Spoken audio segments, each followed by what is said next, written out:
For the better part of the last 50 years, the global automotive giants in Germany, Japan, and the United States have been feeding the consumer a convenient lie. They have peddled the narrative that the internal combustion engine is a dinosaur, a technology that has reached its absolute limit of physics. They told us that 40% thermal efficiency was the glass ceiling, a barrier that no production vehicle could reasonably break without exorbitant costs or catastrophic reliability issues. We were told to accept this stagnation. We were pushed into expensive, often impractical pure electric vehicles, or sold traditional petrol cars that waste 60% of the energy in every drop of fuel as nothing more than heat escaping into the atmosphere. But this narrative of limits was never about science. It was about protecting legacy assets and antiquated manufacturing infrastructures, while the established brands were busy resting on their laurels, guarding patents from the 1990s, and lobbying against stricter emissions regulations to keep their outdated profit margins alive. A quiet revolution was taking place in the East. Today, we are looking at the reality that shatters that industry-wide stagnation. The Geely Galaxy Starshine 7 isn't just another sedan to fill a showroom floor. It is the physical manifestation of a technological coup. Geely has not only broken the ceiling of 40% thermal efficiency, they have obliterated it with a record-breaking 48.4%. This is not an incremental improvement. It is a paradigm shift. We are witnessing the moment the old guard of the automotive world officially became obsolete. And it is time we dissected exactly how this happened and why it matters to every single person currently sitting on a deposit for a new car. You need to understand that the Hache death of the combustion engine was a choice made by complacent executives, not a biological necessity dictated by thermodynamics. The Chinese automotive sector, spearheaded by this breakthrough from Geely, just proved that the combustion engine isn't dying. It is being reborn. And in doing so, it is making the legacy approach to automotive engineering look like an expensive, failing experiment. We are going to deconstruct how they did it, why the competition is so far behind, and why your next car purchase decision is about to become a whole lot more complicated. To understand why 48.4% thermal efficiency is a geopolitical and engineering event, we need to move past the marketing brochures and look at the actual thermodynamics. In a standard combustion engine, the one you likely have in your driveway right now, the process of turning petrol into motion is notoriously dull and, frankly, embarrassingly inefficient.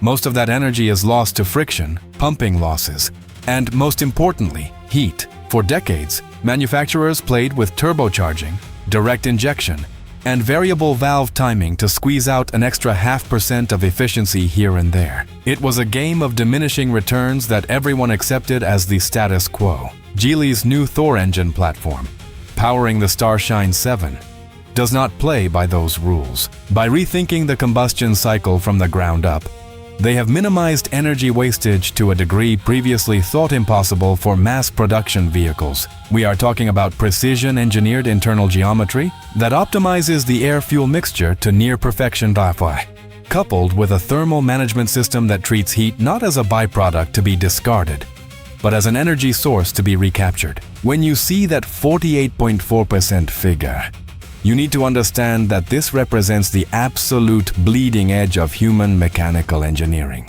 This isn't just a tighter tolerance on a piston ring. It is a fundamental reconfiguration of the combustion process.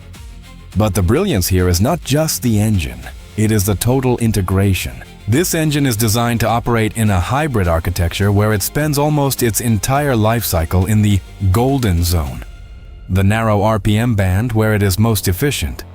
While your traditional car spends most of its time struggling with inefficient stop-start traffic or inconsistent highway cruising, the Galaxy Starshine 7's powertrain is managed by a software suite that optimizes fuel consumption at the millisecond level. It is the marriage of mechanical precision and computational power that renders the engines of Toyota, Volkswagen, or Ford not just slower or less tech-savvy, but fundamentally inefficient. They are burning money.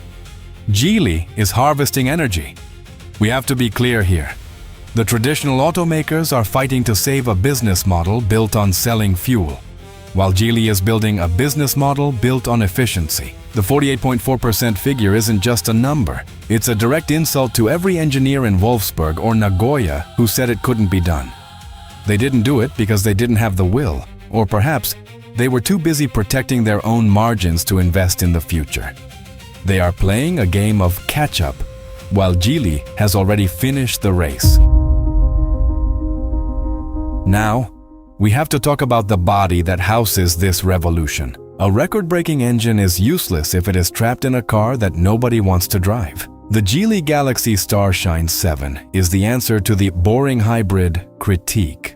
For years, the industry pushed the idea that if you wanted high efficiency, you had to settle for a dull, soulless box with no acceleration and questionable aesthetics. The Galaxy Starshine 7 destroys that myth entirely. It is a vehicle built on a modular platform that prioritizes both structural integrity and the modern expectation of digital integration. Look at the design language.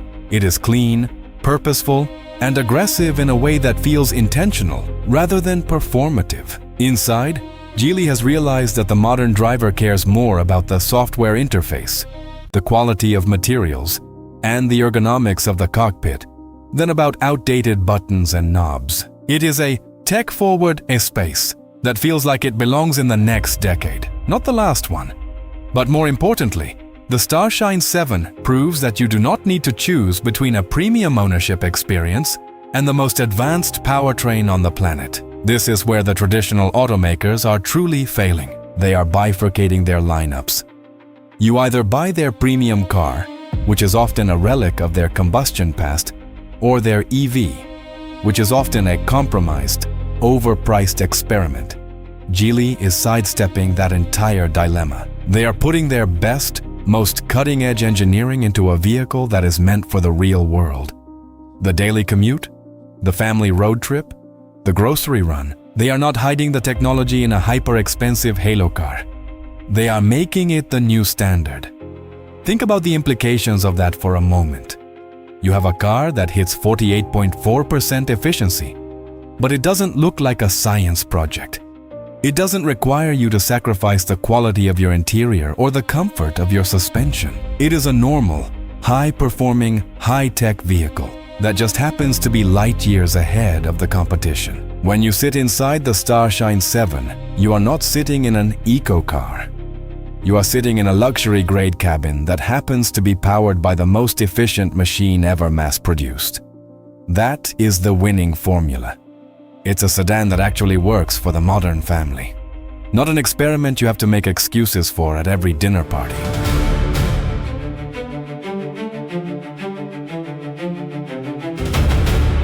We need to address the elephant in the room, the war on range anxiety. The automotive media has spent the last 5 years trying to convince the public that pure electric vehicles are the only logical conclusion for personal transport. But the public is smarter than that. The average buyer is not a tech enthusiast in a major city with a private charger in their garage. They are a normal person who needs to go from point A to point B without a 40-minute detour to wait for a charger that might be broken, busy, or non-existent. With the Starshine 7, Geely is delivering a combined range of 2,000 kilometers. That number is, frankly, staggering. It is the kind of statistic that changes the calculus of car ownership entirely. You could drive from London to Edinburgh and back on a single tank, and still have fuel to spare. This is the bridge technology that the world actually wanted. It gives you the silent, instant torque, electric-driven feeling in the city, and the absolute freedom of liquid fuel for the long haul. Why are the major Western brands ignoring this? Why are they forcing the EV transition down our throats when the reality of infrastructure is so far behind? It is because they do not have a 48.4% efficient engine. They cannot compete with this. They are stuck in a paradigm where you have to trade off efficiency for range or price for performance. Geely has effectively bypassed that trade-off. By pairing an industry-leading hybrid powertrain with a capable, stylish sedan, they have built the vehicle that the majority of the world actually needs. while the rest of the industry is still busy arguing over who has the fastest charging time. Think about the psychology here. When you buy a pure electric car, you are essentially buying into a system where you are always on the clock, watching your percentage, mapping your chargers, and planning your life around the grid. With the Starshine 7, you are buying freedom. You are buying the ability to ignore the charging debate entirely. That is a value proposition that no amount of marketing from the EV-only crowd can touch. And that is why this car is going to cause a massive shift in how the average consumer perceives the green transition. It's not about being forced into a constrained lifestyle. It's about utilizing technology to give you more options, not fewer. This brings us to the inevitable conclusion. The record set by this engine is a warning shot to the entire global automotive hierarchy. If you think this is just about a new car launch, you are missing the bigger picture. We are witnessing a realignment of power. For decades, the automotive hierarchy was cemented. The Japanese and Germans held the keys to the kingdom because they had the best engines. They believed that their lead was insurmountable because the barrier to entry, the mechanical complexity of a combustion engine, was simply too high. Geely and the broader Chinese automotive sector just proved that the barrier was not a wall, it was a speed bump. They have mastered the combustion engine, they have mastered electrification, and they have mastered software integration, all under one roof. When you look at the Galaxy Starshine 7, you are not just looking at a vehicle, you are looking at the result of a vertically integrated industrial machine that is operating at a speed the competition cannot fathom. So, the question you have to ask yourself is this: are you going to keep buying the yesterday's tech from brands that are trying to sell you on their history? Or are you ready for what comes next? The traditional brands are resting on their laurels, betting on their brand names to carry them through a decade where their engineering is falling behind. The Galaxy Starshine 7 is not just a benchmark, it is an indictment of their inaction. The future doesn't belong to the companies that have the longest history. It belongs to the companies that are building the tech today. The engine is just the start. The real change is the speed at which this technology is being deployed to the average driver. This is the new reality. Whether the giants of the West like it or not, the game has been rewritten. And the Geely Galaxy Starshine 7 is currently holding all the cards. If you are still waiting for a reason to doubt the dominance of the Chinese automotive industry, you are ignoring the physics, the data, and the market reality. The era of the un-Western engine supremacy is over, and the era of the high-efficiency, highly integrated hybrid has arrived, and it is here to stay. And the question remains, if a Chinese brand is setting the pace for the entire world, what does that say about the leadership at the companies you've trusted for years? It says they are behind. And in the world of technology, being behind is just another way of being finished.